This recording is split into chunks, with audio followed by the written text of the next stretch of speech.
कोई भी तप करने बैठे सबसे पहले सिंहासन हिल जाता है इंद्र का। इंद्र सोचता है कि अब ये तप करके मेरे सिंहासन को लेंगे। इंद्र को यह नहीं पता कि वो त्रिलोकीनाथ हैं, वो चाहते हैं तो तुम सिंहासन पर बैठते हो, लेकिन फिर भी उसको चिंता हो गई।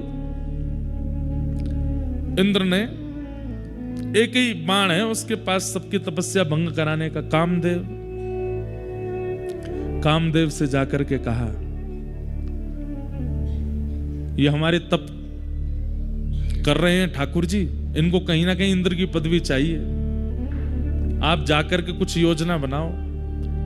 कामदेव बोले, तुम पे एक ही काम है, कोई भी तप करने बैठता है मुझे भेज देते हो।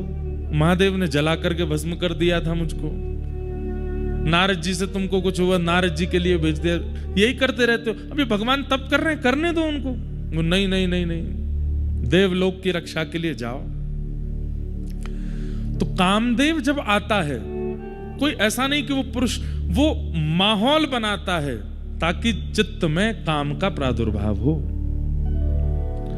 और माहौल के लिए उसने क्या किया, सुंदर पवन बहने लगी, सुंदर सुंदर वृक्ष प्रकट कर दिए इन पर्वतों पर, ऐसी सुंदरता फैला दी। यहां थोड़ी दूर पर फूलों की घाटी है, हेमकुंड साहिब जाते हैं वहां पर, ऐसे सुंदर पुष्प हैं, विश्व के सबसे सुंदर पुष्पों की घाटी है यहां पर। कामदेव ने सुंदर पुष्प, सुंदर वृक्ष, सुंदर सब कुछ व्यवस्थित कर दिया कि देख करके सबके चित्त में काम प्रकट होने लगे। लेकिन ठाकुर जी की तपस्या को भंग नहीं कर पाया। ठाकुर जी तो मंद मंद मुस्कान लगे, कोई बात नहीं, अच्छा है हमारे आश्रम को, ये भगवान का आश्रम है, बद्रिकाश्रम, एक प्रकार से आप ठाकुर जी के आश्रम आए हो। बोले अच्छा है, हम तो तपस्या में बैठे हैं, सेवकगण है नहीं, बढ़िया कामदेव पूरे आश्रम को सजा रहा है, अच्छा है सजा लो। एक बाण चलाया वायु का, दूसरा बाण चलाया सुंदर वातावरण का, लेकिन तब भी ठाकुर जी का मन बिल्कुल विचलित नहीं हुआ। तब उसने तीसरा बाण चलाया, सुंदर सुंदर अप्सराओं को भेज दिया। कोई नृत्य कर रही है, कोई गा रही है, कोई श्रृंगार कर रही है, कोई ठाकुर जी के लिए प्रसादी बना रही है, सब ठाकुर जी को चारों ओर से घेर ले।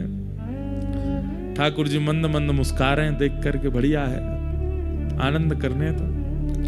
अनेक प्रयास करने पर भी जब ठाकुर जी की तपस्या भंग नहीं हुई, कामदेव ने सबरे बाण चला दिए।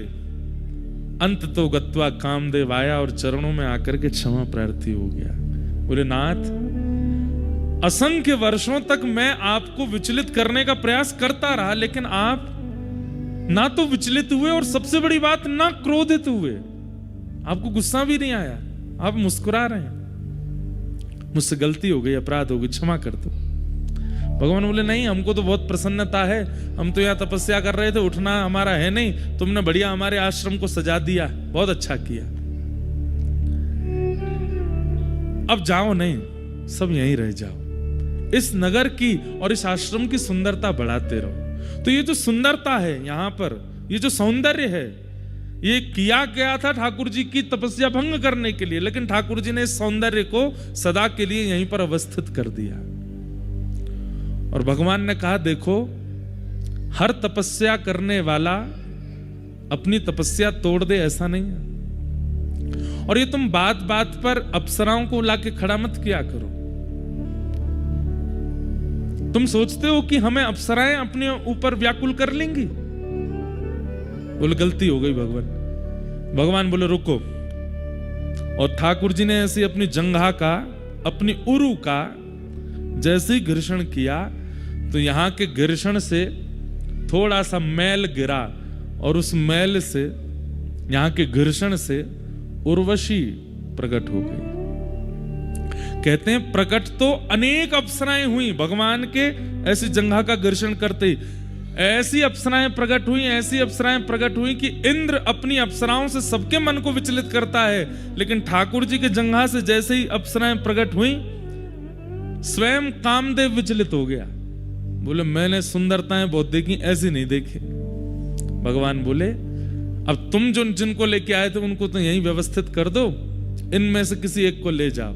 और उनमें से एक को लेकर के इंद्र गए हैं, वही उर्वशी हैं, जिनकी आराधना करने से सुंदर पत्नी की प्राप्ति होती है, ऐसा कहते हैं। सुंदर पत्नी की प्राप्ति होगी, सुंदर रूप की प्राप्ति होती है, सौंदर्य की प्राप्ति होती है। उर्वशी, उर्वशी का भी जन्म स्थान है यही बद्रीनाथ। लेकिन तब देवताओं ने आकर के हाथ जोड़ करके ठाकुर जी की आराधना की। और कल हम आरती गा रहे थे ना, वो आरती नहीं, स्तुति है बद्रीनाथ भगवान की। और उस स्तुति में ये भाव करने वाले जैसे नारायण है वैसा किसी ने नहीं किया।